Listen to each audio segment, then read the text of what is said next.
special. You're special. All right, so we are talking about quite a movie today. Swiss Army Man 2016. This is a really great movie. This is fun. This is fun because this is a movie I've seen, but you have never seen. Never seen it, but I've heard about. But you are obsessed right now with their new movie, Everything Everywhere All at Once. Yes. And I have not seen that.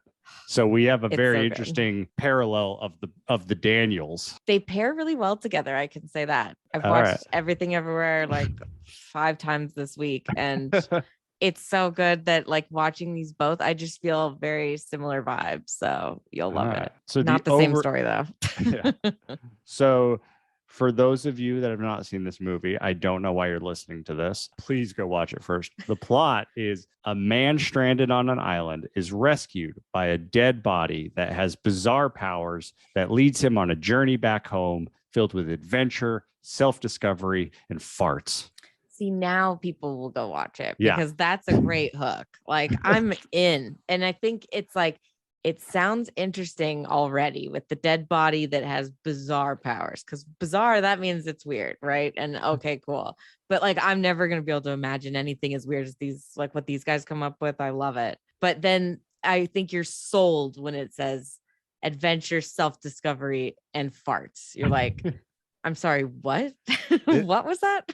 This movie, I need to see this now. This movie is the most beautifully written fart joke ever made. It is. And I've got a lot to say about it because it's a great movie. And you want to give like a basic overview of So I mean, doing some research on this movie, I actually got really depressed seeing some of these numbers. So the budget for this movie was $3 million, which is incredible. I was so sad when I saw the gross numbers like worldwide. It did $4.9 million. Yeah. So this movie barely made its budget back. Yeah. And this movie is incredible. Like, I don't know if everyone should see this movie because I don't know if they would get it, but like, this is easily one of like the most enjoyable movies I've ever watched. Wait till you see their new one, because I feel like they've taken everything that made this movie great and they've made it into like an accessible, anybody can watch this and they will just love it. Like, I feel like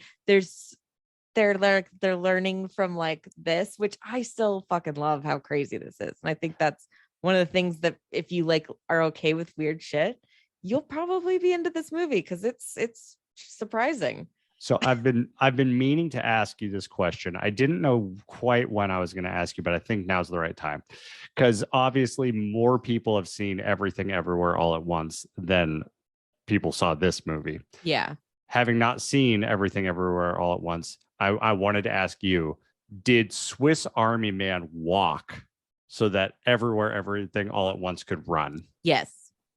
100%? Yes, 100%, because so the budget on that one was 10 million instead of the 3 million. So they got more. And then did you know that it's co-produced or like the two Russo brothers are executive producers for Everything Everywhere All at Once for Marvel? Yeah. I did not know that. Yeah. So that's also like, I love it. And then the effects that they do for both movies are like they do a lot practical, and all the visual effects are done by a team of 8 people or 9 people, including the directors. And they're not professionally trained they don't have a VFX company. They do it like using regular programs like Adobe or whatever, and like Mac stuff, probably like just basically they learned from YouTube tutorials. That's what they said. And their shit looks just as good, if not more real and just better than like their multiverse stuff looks better than the Spider-Man multiverse or even Doctor Strange. Like that.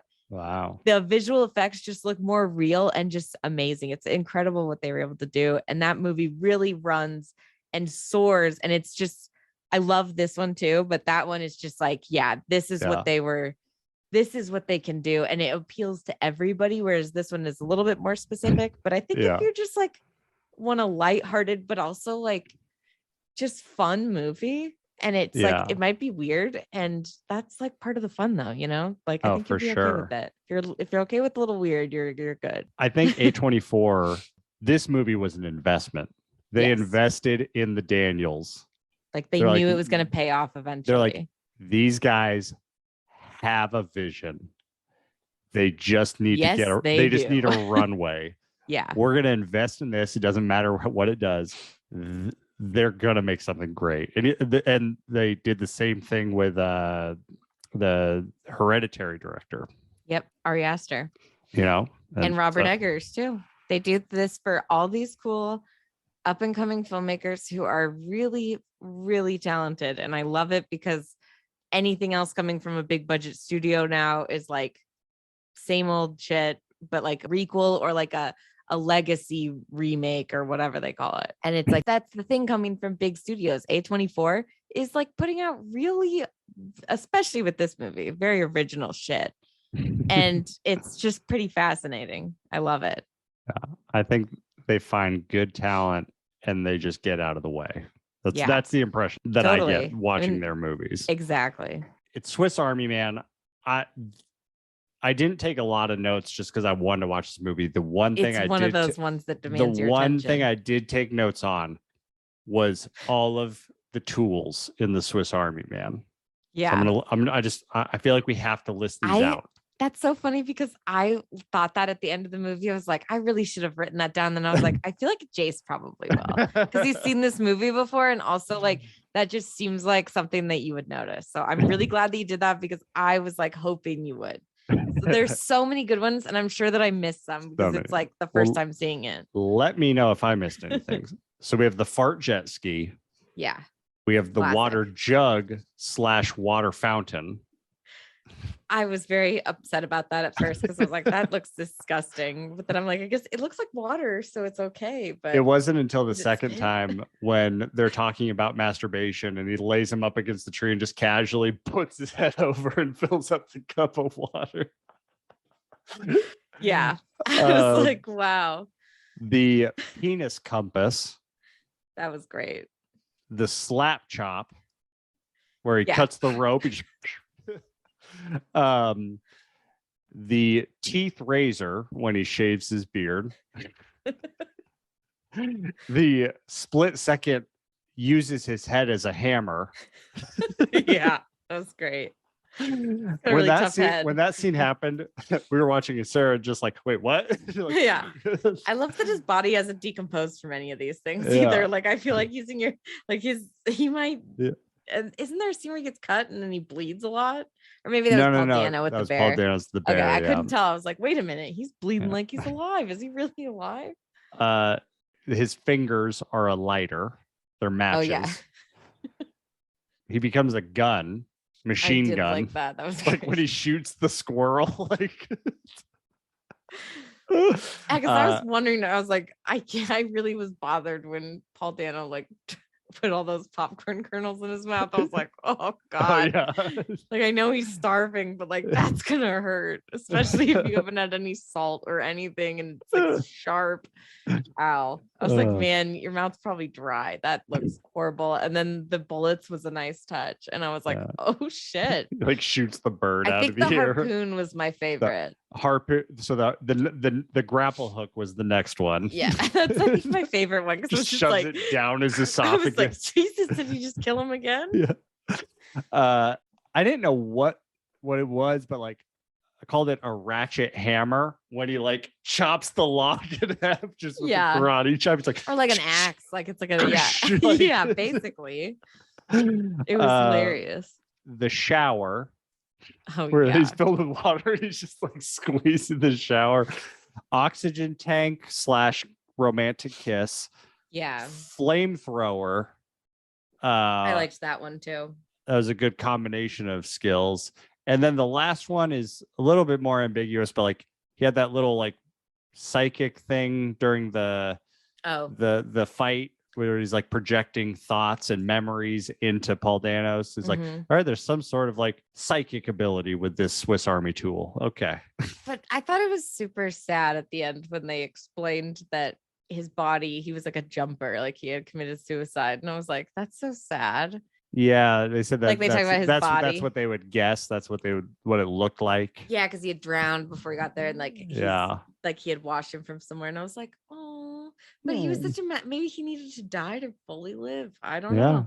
And It then was a magical universe. I want then to they live released there. him so he could be free. Yeah. I want to have a best friend that's like a farting corpse. That'd be hella fun. Bring that shit to parties. It'd be pretty entertaining.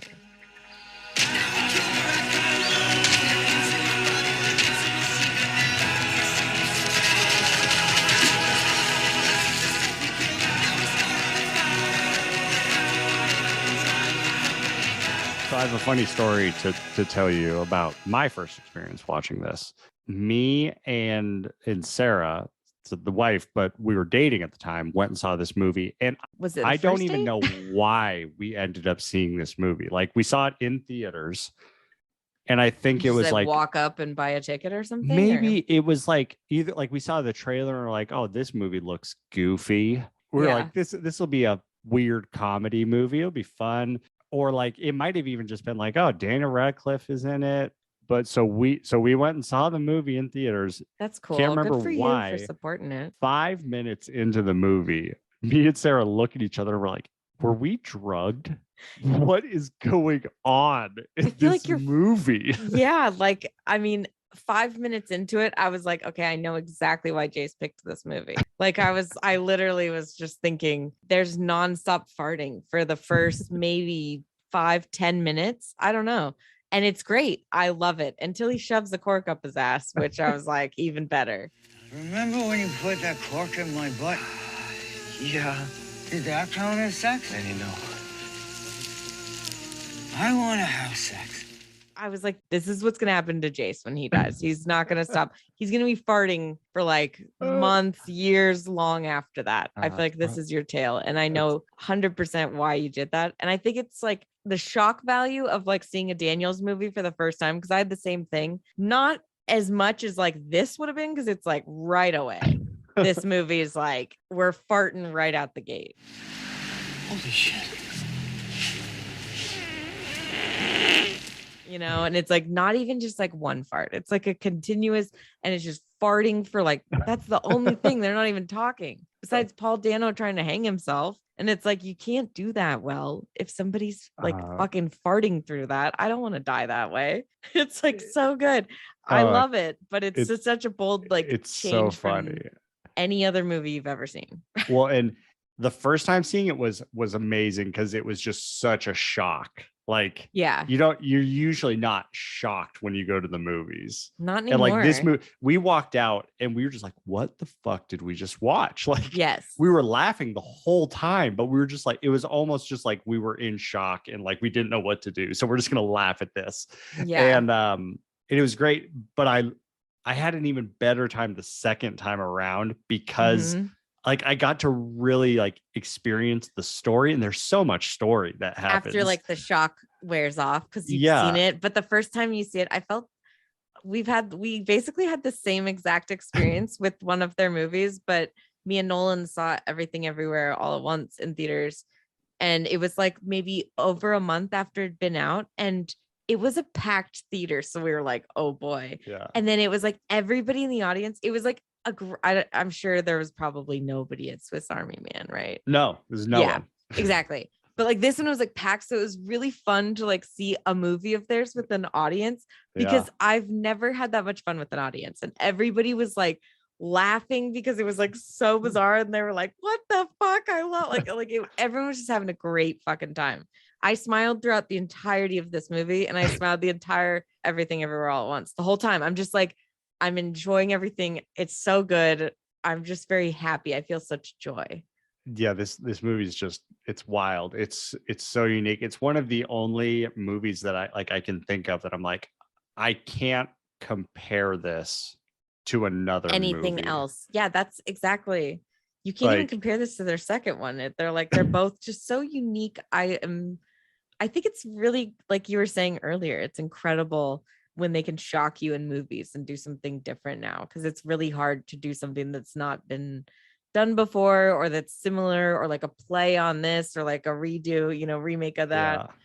It's like incredible that they're coming up with not just like an original story, but like maybe original for the history of like all time. No one's ever had that thought before, is what I think. if you were to look at this movie, it just like in a vacuum, or I don't know what the right way to say it is, but like No, if you were to just that look at works. this movie, it's incredible that this is actually a movie. Oh yeah, Like, totally. like it's a fart joke, and it tells you exactly what it is in the first 5 minutes of the movie. Like, Yeah. Well, so I read that Paul Dano, like when they pitched him the movie, yeah, that the Daniel said, we want to make you laugh with the first fart and cry with the last fart. and He was like, that is what sold me on the part. And I was like, I think that's genius because Yeah. it's amazing. And it leads into like a lot of things that I have to say about them, but it is like, they're so unique and so cool, and their style is so different. You don't see anything like it. And it's weird because it's two people. Like, how can two people be that unique and agree on it? Because it's really fucking unique, like weird unique. Like, I don't think I could think of that shit in a million years. Kind of unique. Yeah, the fact that two people like came to a consensus on this like movie, it seems it's like, bizarre. What? Like if you bring one of these ideas to anybody else, like you'd be like, what are you talking? You think that's going to be a movie? Like, also, I'm farting? Like, what? And also, I can't think of another movie that plays farts for anything other than jokes, which I think is crazy because it really works in this movie. Like, I have to say, they make it an endearing thing. And I'm almost worried to make Nolan watch this because when I told him he could fart around me, I opened Pandora's box, and I wish I never said that.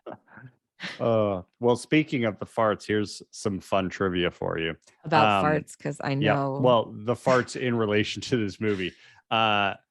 Members of the cast and crew recorded their farts for the movies, including Paul Dano.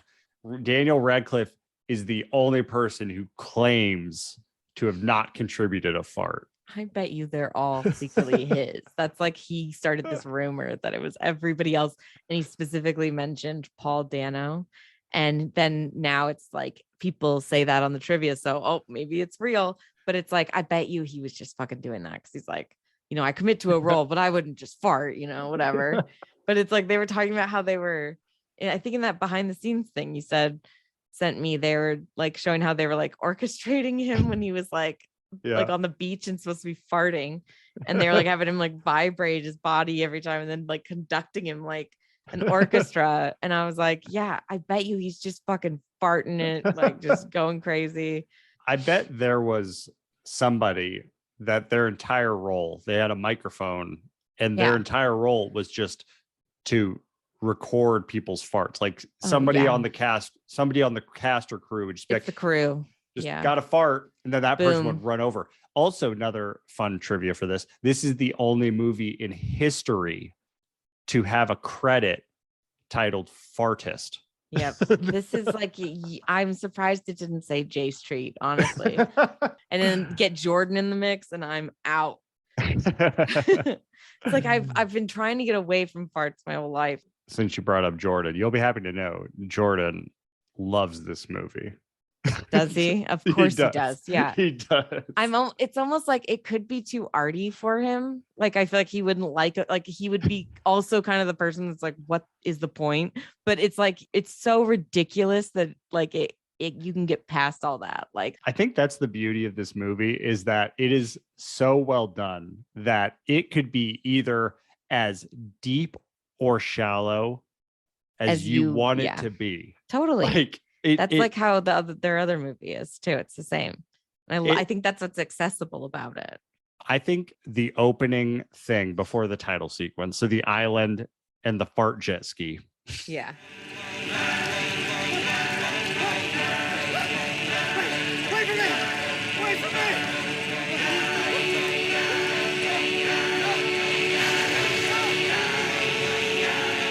I think that is maybe like the best setting the stage for the rest of the movie I've ever seen in a movie. Like if you get through the title sequence and you see the fart jet ski, and if you expect anything different for the rest of the movie, that's on you. Like, yeah, I mean, after you've seen that, you're just like you either have one of two things. Well, hopefully that's like the only weird thing that happens in this movie, which like if that's where they're starting, it's going to get even more insane, right? I want to talk about Daniel Radcliffe and Paul Dano, but like I really want to talk about Daniel Radcliffe. 100%. The chemistry is incredible. Shockingly so with the corpse, but that was something that I didn't appreciate until the second time I watched it. Like with all of the shock being gone, the second time watching, I was just able to watch them vibe off of each other. It was incredible. Like I was like, you guys have such weird characters, but like this feels so real. I know that Daniel Radcliffe like insisted on being used for like the majority of it because they could have just used like a dummy for like 99% of this movie, but like it was like mostly him for a lot of it. And I just feel like I was so like ready. I was laughing at it when I first saw that he plays a corpse and that it's his favorite of his roles, and I was just like, that's all he plays. But then after watching it, I'm like, wow, like what an incredible performance this should be. Like, obviously, the Academy totally 100% would overlook this movie because of the farts 100% and the silly subject matter. Like, if they're going to get to the Oscars, the Daniels, they're going to get there with Everything Everywhere All at Once, not this one. But it's like, he should have been nominated just alone for this performance. It's so amazing what he's able to do with, like, it's kind of like how I was talking about in Hereditary, like when the kid is like about to smash his face on the desk and he looks like all crazy, and like the way that he moves his like eyes and weird shit. It's like Daniel Radcliffe is doing that for 90 minutes. Like, and not even, like every day, like shooting that. That's just incredible. I can't believe it. It was so amazing. How about if I put my penis in you? That's even worse. Oh, I'm so sorry. What about if I just did the tip? Like just the very beginning. Okay, Manny, it's not about sex. The opposite of Harry Potter might not fully be a dead body, but I think it's close. Like it basically is almost at the opposite end of the spectrum. Never would predict this for him. It's wild. I mean, so I know that I've talked with you, not on the podcast about this before, but like Daniel Radcliffe. Not in an unhealthy way or anything. Yeah. But I mean, you do talk about Daniel Radcliffe a lot. Daniel Radcliffe is one of like my favorite actors, not necessarily just for the movies that he does, but this is one of my subcategories. I love actors that get typecasted into big value, big budget movies, and like then franchises. They can never escape that role. And like Harry Potter has got to be one of the most profitable franchises of all time, but like a harder image to shake for sure, because it's so like well recognized and everybody knows him as just that, because it was he started as a kid, and like there's like we're seeing this right now with like Robert Pattinson. I've been on his train for a while, but I'm glad everyone else has caught on. Yeah, I thought he was a schmuck. Like I saw the first. Yeah, he didn't care. I saw the first Twilight movie, and I'm like, I don't care to ever see this man ever again in my life. Yeah, I was wrong. There's a lot of actors in the past who have been that, and that's why you're right. Like, especially, let's talk about. Oh, are we still talking about what's his face? Jacob Taylor Lautner? No, other than the fact that he just married another chick named Taylor, and I think that's crazy. That's upsetting. I know, but nobody's talking about him because he played the same level of acting in that movie, but he sucked at acting in general. Yeah, he did like some action movie and no one saw it. And that was the last we ever heard of him. Rob Pattinson was just like, I don't care. I'm phoning it in for these, and then I'm going to do weird shit forever until I get back to choosing what roles I want. That's what you have to do. So like Daniel Radcliffe, I love him so much because I listed this out. The last Harry Potter movie was in 2011. That feels like the next decade is him doing the weirdest and most obscure roles ever. Just to detach, like I haven't seen them all, but like I went through the IMDb and like looked at the plot of all these movies, and like they're out there. They're weird. But like the ones that of note is 2013, he did Horns. Seen that? I have not. It's based on Joe Hill's short story, or maybe it's a book by Stephen King's son. And then 3 years later, he did Swiss Army Man.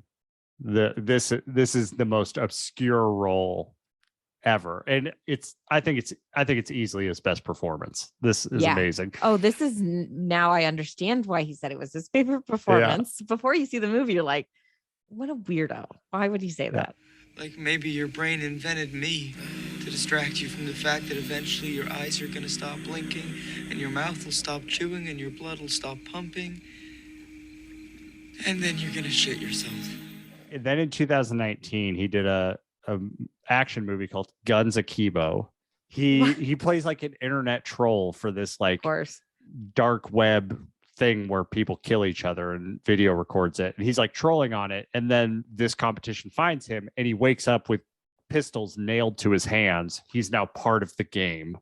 And he's just Perfect. a troll. He's not a killer. And I really enjoyed it. And now he's really just like putting the icing on top. Into this year, he is Weird Al Yankovic. I saw the trailer and I'm like, I'm here for it. I know it's perfect. Honestly, I love it. And he's a really good singer because he does that on Broadway. And I know he's done a bunch of stage work. He's a great actor, but like compared to like the other two Harry Potter people, you're like, I mean, I know Ron's doing stuff like apparently Rupert Grint. Sorry, I won't call him Ron. And then Emma Watson. You mean Ed Sheeran? He's basically, just like not as good. But I think he's on like a show and doing some movies and stuff, but I can't see anybody else besides Ron for him. Mhm. And then Emma Watson, she's played a couple different roles, but I feel like she's still the same person. Yeah. She hasn't broken out of it. No. Whereas he was like, I'm only going to do weird shit for a while, which is like, he probably saw fucking Robert Pattinson doing that. And he was like talking about how he looked up to him when he was on the 4th Harry Potter movie. And that was like right before Twilight. And he said that they remained friends, I think. He probably saw that and was like, that's a great and really smart move. But Radcliffe has way more of a mountain to climb than Pattinson because Harry Potters were way more successful than the Twilights. But people also hated Robert Pattinson more than him, yes, I think. Which might work in his favor. But yeah, I don't know. Pattinson got the Batman and was awesome. Batman is going to be the thing that changed a lot of people's minds. Yeah. Radcliffe has not had a movie that big where he's the leading guy. It's like, oh, this changes. But I think I see this now over Harry Potter. I'm pretty sure he got the role as like the reason that Matt Reeves like wrote the role for him. He was picturing Robert Pattinson when he was writing the Batman. I think that the Daniels need, with now everyone knowing who they need to redeem Radcliffe.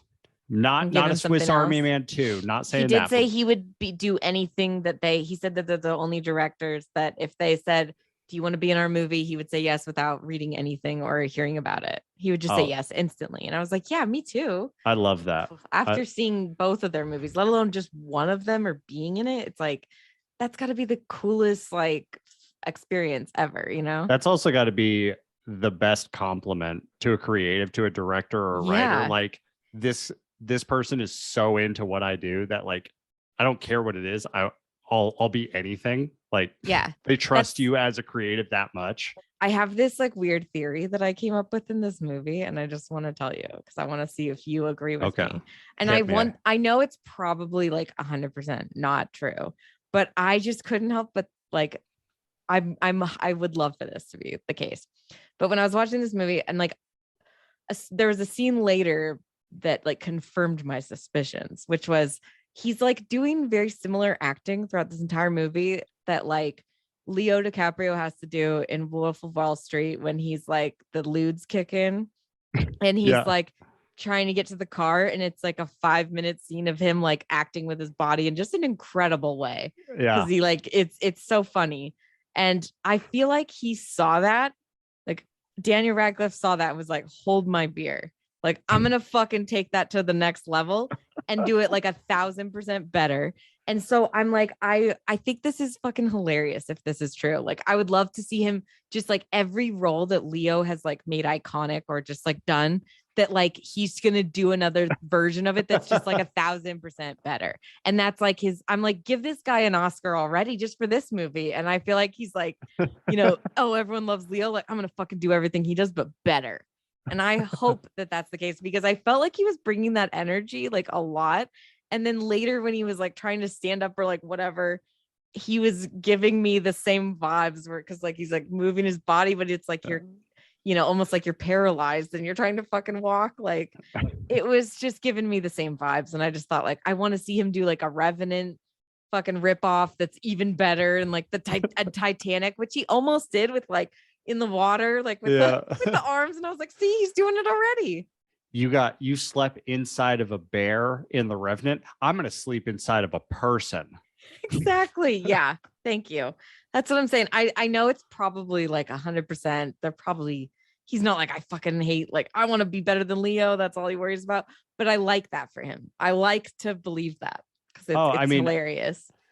Daniel Radcliffe is one of those actors that like is not either he's not that public or he's not famous enough to be that public, but like he is. I love imagining very nice people on the surface having like these super dark competitive sides that like Wolf of Wall Street came out in 2013 and I'm pretty sure the lewd scene was like part of the Oscar reel or something. Oh, it was like a big thing. Like everyone was talking about how amazing that scene was. And it's fun for me to imagine that Daniel Radcliffe just has this like simmering hatred for Leonardo DiCaprio for some reason. That's he's just what like, I'm saying. That guy's always trying to one up me. They're gonna talk about that. Wait till you see what I do. I'm gonna do that, but for 90 minutes straight. I'm gonna do a whole not movie. Just for 5 minutes. So we have to talk a little bit about Paul Dano. Oh, I do. Yeah, I do. I mean, he's just great in this movie and not a total creep, which I think is my main point. Refreshing. Very refreshing because like he is so good at the creep. Good at it.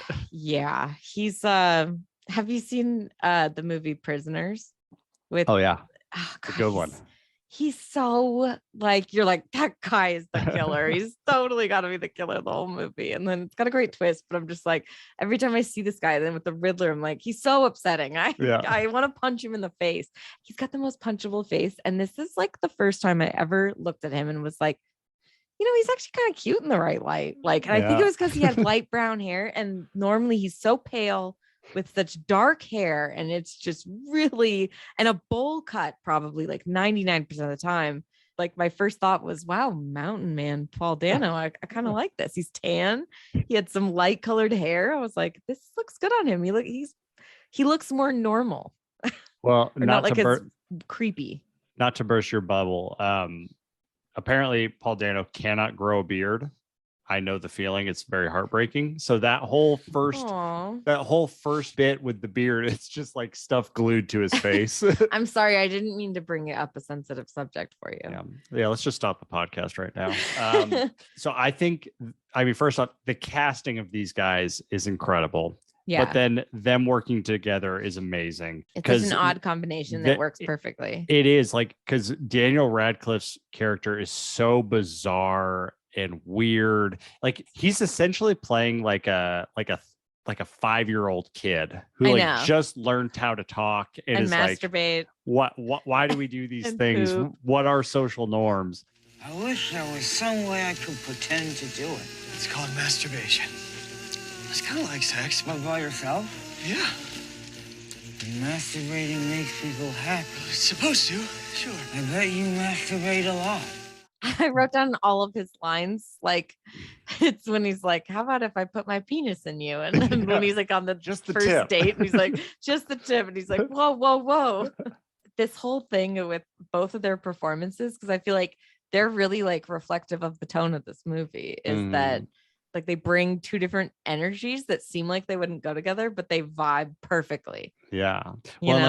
Daniel Radcliffe's character is so like odd and like just like bizarre.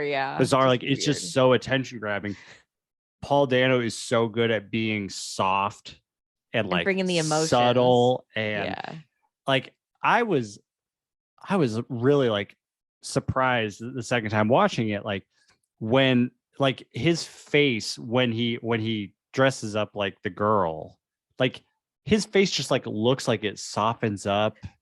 And like, it just he almost looks when he's like, it's very innocent. I know. And I'm like, he is like a girl. I was like, you are pretty. Like when Daniel Radcliffe said that, I was like, yeah, I agree. He is kind of sweet. Like he did look like a girl, almost like, I don't know. I think he definitely looked the best he's ever looked in this movie, I think. Like, I don't know how he looks in real life, like probably fine, but in this movie, I was like, I gotta say, I kind of like, I think he's cute. I'll put it out there. Yeah. In this movie. And he also plays that character so good. Like that character clearly has just like repressed stuff his whole life. Yeah. And like he does a really good job of it.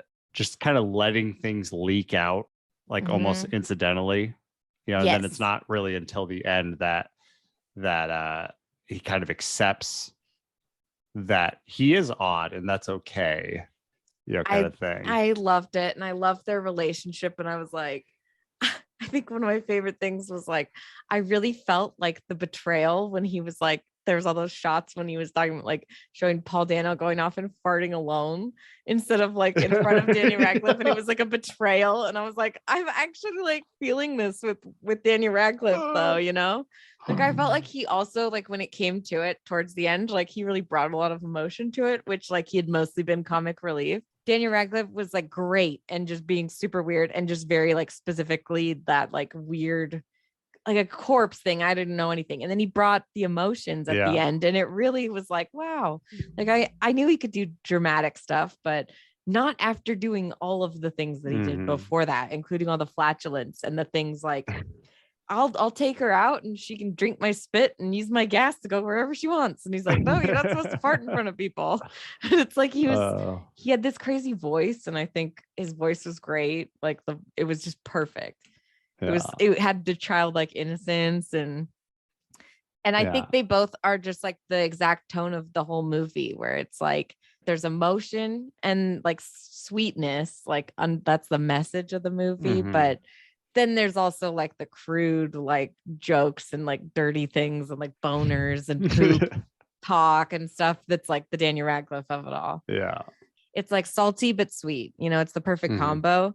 If it's too much one or the other, it's like it doesn't work, but it's like they managed to find the perfect balance between outrageous and insane and like adorable. Like I never thought that I would think like some of the stuff that I was like his boner, it's like it's pretty adorable and like his farting and stuff and like the things that he's doing, I'm like it's pretty cute. Like I hate that I'm saying that.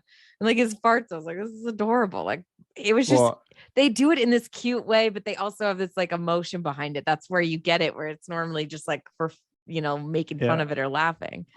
Well, and also like like with the tone, like they capture the innocence of the boner, which is a weird thing to say. Like he gets a boner not from just seeing someone, he gets a boner from Paul Dano like telling the romantic story with the Sports Illustrated model. Like it's so good. And how long of a scene they focus on just the boner going up and down and up and down. And he's like testing it out, like when he shows them the picture and then doesn't, and like and then he's like, oh, he's pointing at something. I loved that. But that's the same thing with the other movie, is that they use these like crude humor that is normally just like if it was just in a movie like but it's like they make it adorable or like tolerable or like you know what I mean, and they bring this sweetness in with it, so it's like the perfect mix, and it's like so unique and weird, and it's just a fun time.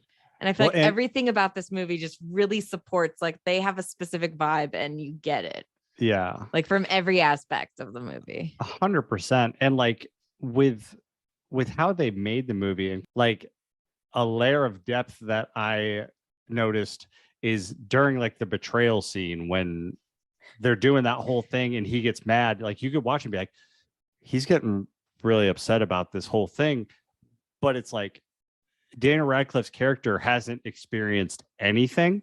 And so the whole movie, he's experienced learning about humanity and then experienced good emotions through everything. And this moment is the first time he ever experiences something bad. Yeah. And so like it's beautiful. So like regardless of what it is, he has no barometer of what is truly hurtful or just like a white lie. It's just like, this is the first time anyone has ever wronged me. And he's going to experience it kind of like a child. Like, It's not his fault. why It's would about you farts. do this? Why would you lie to me? Yeah, exactly. It's like, that's why I felt such like emotional, like I just felt so emotional during that scene, which is ridiculous. But you're like, and I was like loving how I'm like, it's a fucking, they're just showing him fart in all these different like flashbacks. Yeah. And I'm like, that's so fucked up. I feel bad for Manny. But you know what I mean? It's like they make you feel something about really dumb, like things that you would just go, like if I explain this to you and you've never seen this movie and I tell you like what happens, you'd be like, what the fuck? That sounds like the worst movie ever. But you're like, you can't understand. Like, it's just all done perfectly well. That it's not too much. Their movies hit a tone that is just right in the middle, and it mixes all these great things together, but it's also like unique at the same time. It's just amazing. It makes weird things that we normally wouldn't allow in our movies to be totally normal. Yeah. Like we accept it. We're like, okay, we know it's not normal, but we're like, I'll allow it. Like I'll allow it because there's this other aspect of it that's kind of softening it or making it sweeter. Well, and it makes you think about like social norms. Like Daniel Radcliffe has that one line. He's like, why are we even going there? Like this place sounds like we can't have any fun. Yeah, right. Why do we have all these rules? Why can't we do this? Why? He's like, you're not supposed to just say what you think. And he's like, why not? And it's like, that's what I love about their movies is that they have all these ridiculous things, but then they ask important questions that all of a sudden you're like, oh shit. Like I didn't know this movie was going to make me think like about existence and is there a point to living and what are society's rules? Like that's not the things I thought I was going to learn from a farting corpse movie. Well, then especially with how they end the movie, like the whole movie, you get sucked into this fantasy world that they're living in. You're like, maybe this is all in his head, maybe it's not, maybe like it's whatever. Is he a magical corpse or not? I need to know. And then the ending is just reality bashing into this story, and it's like, you guys are insane. What? And then like they show them finding all of the recreations and like they make it look like a serial killer. Like, I mean, he would be. I mean, it's necrophilia at the minimum. I mean, if they've watched this movie, he made out with him, right? I mean, they kissed a couple times. And then under the water too, which I wasn't sure if they were sharing air, which I'm like, obviously you can't share air with a corpse, but I know I listed him under his uses as a Swiss Army man oxygen tank. Yeah, but I'm like, but it could have been either. Handing out oxygen. It's got to be like it's not breathable, whatever he's dispelling. It's probably just more water. Although he's magical, I guess, because like at the end we get the confirmation because he's like flipping and farting and everyone's laughing. And I'm just like, I would be like the chick who's like, what the fuck is going on? Plus this creepy serial killer guy who's been living in the backwoods, like behind your house for like 3 months. And they haven't been lost. They've just been in the woods. Because like they all run through the whole thing. I know. And I'm like, it's so weird that because they start with him like you think it's going to be like an island shipwreck movie. Yeah. And then you're like, oh no, wait. And that's why I was like confused in the beginning. I'm like, he's already writing him out of here. I thought this was like going to be the Castaway thing. We're going to build up to that moment. But it's almost like he returns, but then he's not quite ready to fully return yet. Like, yeah, I mean, I would be so mentally unstable after this. I would probably be like, I'm just going to stay in the woods with this corpse, I guess, and probably get murdered. But if he's really magic, I guess I'll be okay. I feel like the point of the ending is that everyone watching the movie is one of the people on the beach. Yeah. Like some of us are the little girl laughing at the farts. Yeah. Some of us are the dad that have been really confused, but then they kind of get it and they chuckle at the end. Yeah. Some of us are the reporters like, all right, man, that's enough, okay? That wasn't me. What?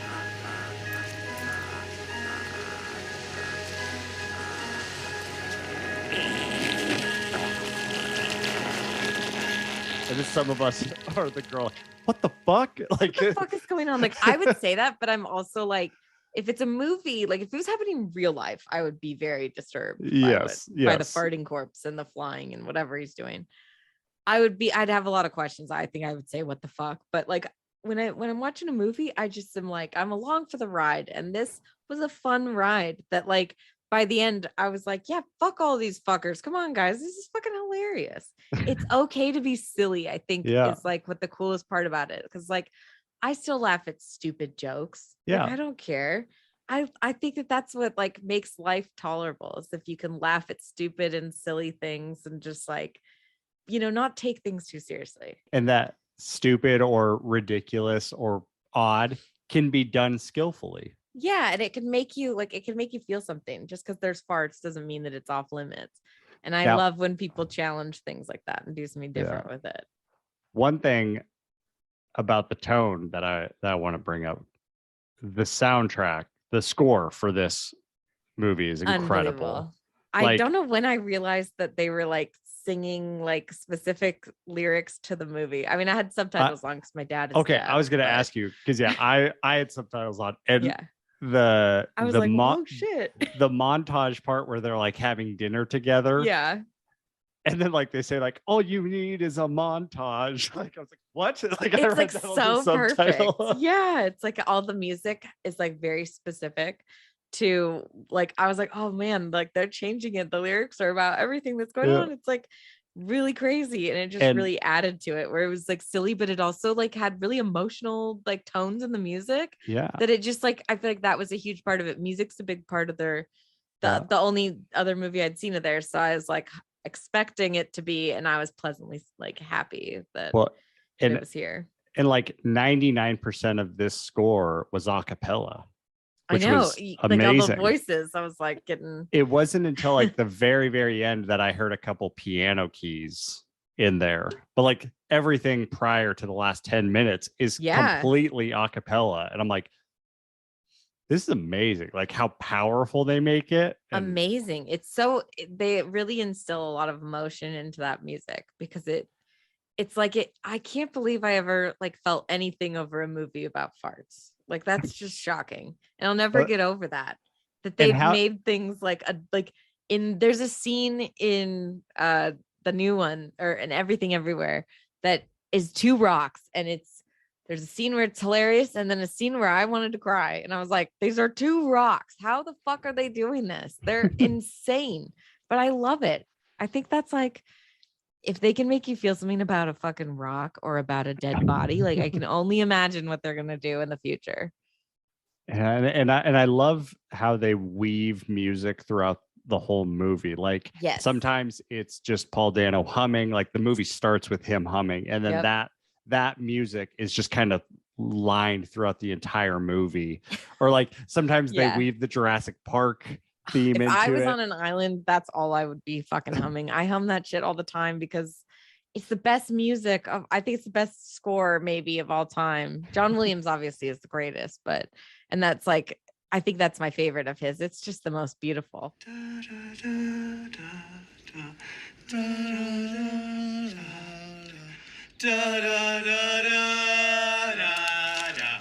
I remember Jurassic Park. What? You were just singing the theme song. Laura Dern, the Brachiosaurus. I don't know Jurassic Park. Manny, if you don't know Jurassic Park, you don't know shit. I think my favorite part is when right after Paul Dano dresses up as Sarah for the first time, and then Daniel Radcliffe's like, "You're beautiful. We should keep doing this." And he's like, "Ba ba ba ba ba ba ba ba ba ba." He's like, "What do you do?" He's like, "I'm singing so you don't overthink it." Yeah, and I was like, "Oh, that was so cute." And then that leads into the score. Like, this is amazing. So good. I know. It was like crazy how funny he was as a corpse, and I just like. It was just amazing. And the fact that like you have somebody who's hanging themselves with a corpse that's farting on the beach, and that's like the start of the movie, and it's a comedy. It's like, this doesn't seem to add up to like the right, like it's hilarious, and it's okay to laugh because it's ridiculous, but it has so much more to it. And I could watch anything by these two. They're amazing and they're so much fun. And I think that's the cool thing, is that you can have a serious movie that's unbelievably well made and have it be not a slog to fucking watch. And I just feel like there's so many movies that are like, oh, we're going to nominate for an Oscar, but it's like, they're boring as hell. They don't, this is something that proves that you can have a real important thing to say and say it in a fun way and silly way, and it doesn't make it any less amazing or well done. Yeah. It's like you can have messages in funny movies. Exactly. And it's like, yeah, but it's like it's a movie like I just feel like their vibes can appeal to a lot of people because they use this silliness, but then they bring it into like, I don't know, it's just in a way that feels like it's still innocent, even though it's like boners and poop and like whatever. It's still innocent and it feels like we can all laugh at it comfortably, Yeah. Obviously, I feel like I say this a lot too, because I just am like a big fan of like specific directors, and I love finding like cool new directors that are just like, it's just a visual thing within the movie, and just the way that like it all comes together, especially with the Daniels, because they're so like involved in like the visual effects and editing and writing everything, and I'm always like so impressed by that. Let's talk about the Daniels because they're just like amazing, and I feel like we've already started talking about them.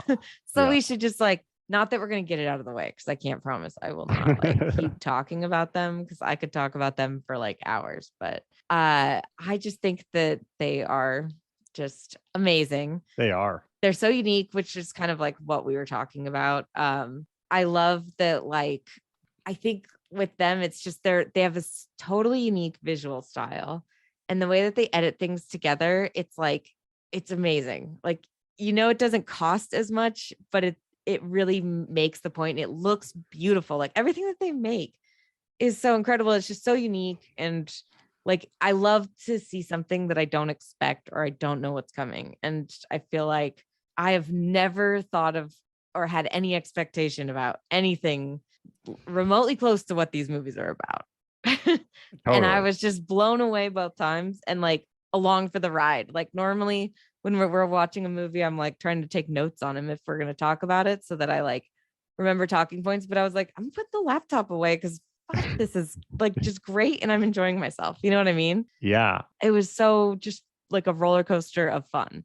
Oh yeah. And I mean, I want to know what drugs they were on when they came up with this idea. I mean, anything that I feel like that their mind, even like the littler ideas that are included in this movie are just so weird and bizarre. And it's like, yeah, what kind of acid do you have? I bet it's good. It sounds like it's amazing. Like one of the first lines of the whole movie is Paul Dano is going to hang himself. He finds the body. He runs over. He's like, hey, are you alive? Oh my God, are you alive? And then it's just fart. For like noise. 5 more minutes straight. And then Paul Dano's line is, that's funny. That's really funny.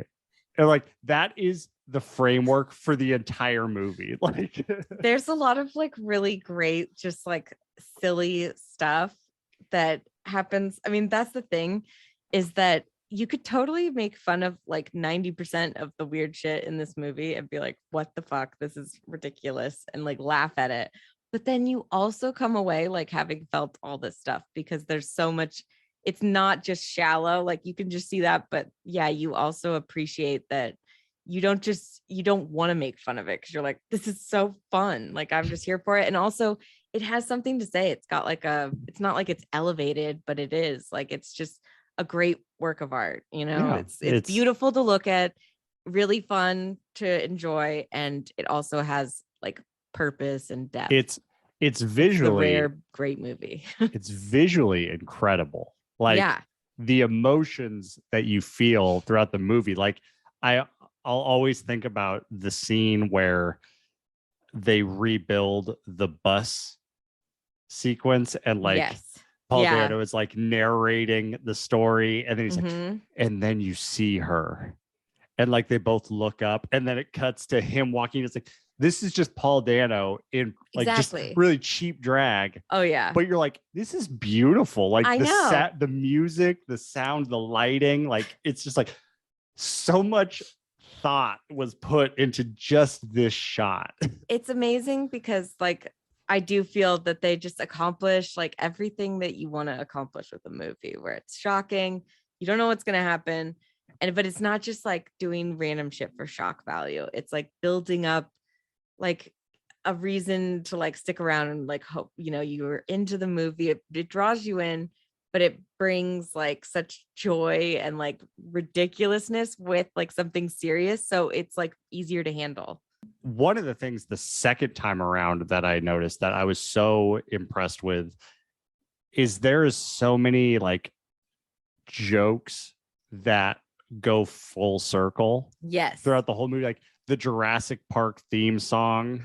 Like, I was obsessed with when he said, if you don't know Jurassic Park, then you don't know shit. And I was Yeah. like, that is my new catchphrase because it's so true. And I literally was just thinking like this whole movie, every time they brought up Jurassic Park or when he's like, Laura Dern, it's like just so good. I loved that it came back around, and the Jurassic Park music is my ringtone. And I was just like, this is like they made this for me. well, Like I felt so like it was just perfect. When I love at the very end when, you know, after the bear scene, Paul Dano wakes up and he's being carried by Daniel Radcliffe, and he's like, "We're here. We're gonna see Sarah." And then he starts singing the Jurassic Park theme song. Paul Dano's just like, "No, this is a mistake." Yeah, like a corpse is bringing me up here. Oh boy, I know. I was like the whole movie. I was worried. Like, first off, that he was gonna like have a Wilson moment and drift off to sea alone without him, which like kind of, but not like in the same way that like I cry every time when the volleyball gets taken away. When Wilson goes, I cry every time, and I'm like, this is why Tom Hanks is probably the greatest actor of all time. Because has anyone else made me cry over something like this? Yes, there's things but that's just like tops for me.